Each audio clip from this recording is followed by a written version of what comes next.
Hey everyone, happy Monday. Happy Monday.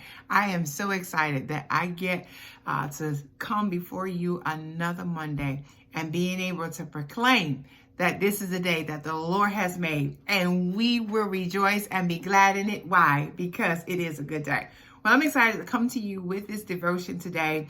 We're going to be coming from Daniel chapter 2 and I'm kind of like bouncing around, but in this story, we're at Nebuchadnezzar. We're going to start at verse 10.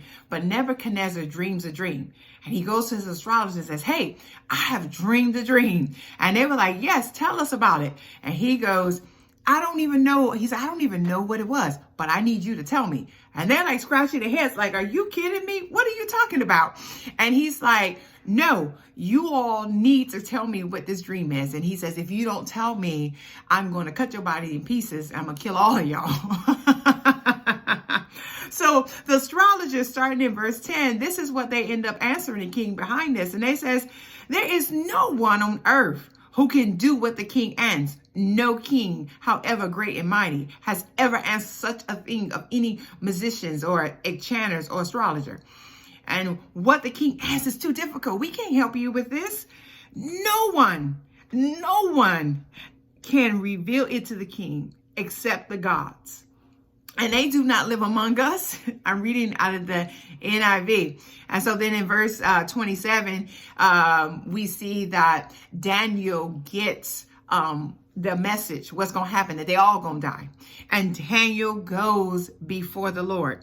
And when he goes before the Lord, God gives him exactly what the dream was. And then Daniel blesses God and he goes back to the king. And this is what Daniel replies to the king. He says, no wise man, encounter, or musicians or diviner can explain to the king the mystery he has asked about.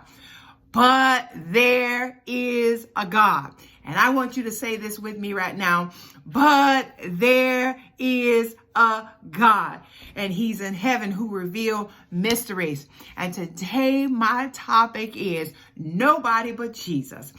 You have a problem, that problem, nobody but Jesus can do it. We have situations that come up in our lives that we might can handle.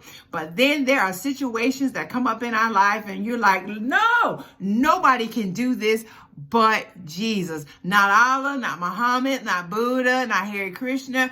Nobody but Jesus can do it for you. And so today I just wanted to come and remind you that you have a problem, that everyone around you is like, nobody can do that, but I know who can do it. There is nobody but Jesus. He can heal my body. He can open my eyes. He can save my children. He will put food on my table. He will give me that house when I don't even have the credit for it. Nobody but Jesus. Nobody but Jesus can do this. And you know what?